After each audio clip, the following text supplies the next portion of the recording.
But Tua Tagovailoa is absolutely happy. Jalen Waddle is absolutely happy because now he can't be doubled nearly as much, not with Tyreek Hill on the other side.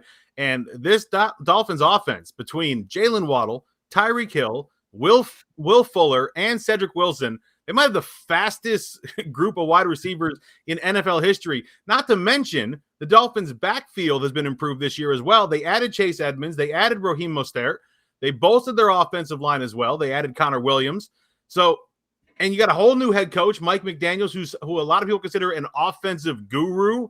You know, we've heard this before with certain people, but sometimes it's not true. Sometimes it is. We'll obviously find out what he does in Miami. He did pretty well in San Francisco, but this Dolphins offense is going to be completely revamped from what we've seen over the past few years. But what you have now for Tua, because he had plenty of excuses, multiple offensive systems. He's in a new one now.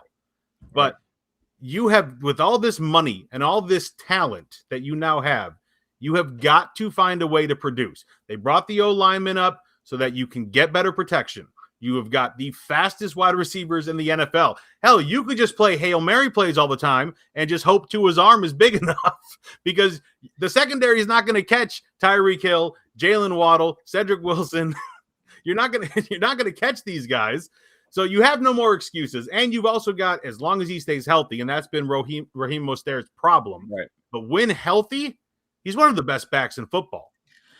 Yeah, so let me just say this right off the bat. I love you to death, but I would never hire you as an offensive coordinator. Okay? Completely understand. Yeah, speed is great, right? And speed kills.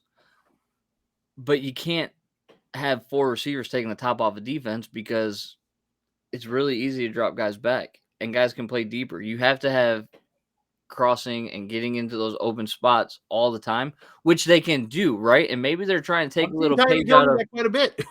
Maybe they're trying to take a little page out of old Jim Harbaugh's book here and going with the whole speed and space thing that didn't really quite work out so well for Michigan, but maybe it'll work out well for the Miami Dolphins. I want to flip the script though, Matt. We talked about Miami. If you're a Kansas City Chiefs fan right now, what are you thinking? You're thinking JuJu Smith-Schuster better revive his career wearing red and white.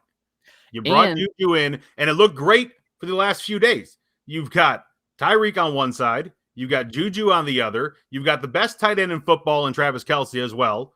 And how are you going to cover all 3 of those guys? Well, now you don't have to. Tyreek's gone.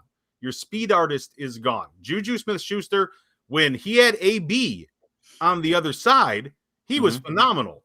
As soon as AB went down and then left, his career kind of went down with him. So JuJu has to revive his career in Kansas City. He has to. He's only there on a 1-year deal, same kind of deal that we gave DJ Chark. By we, I say the Lions. So he has got to prove that he is one of the top receivers in football if you're a Kansas City Chiefs fan.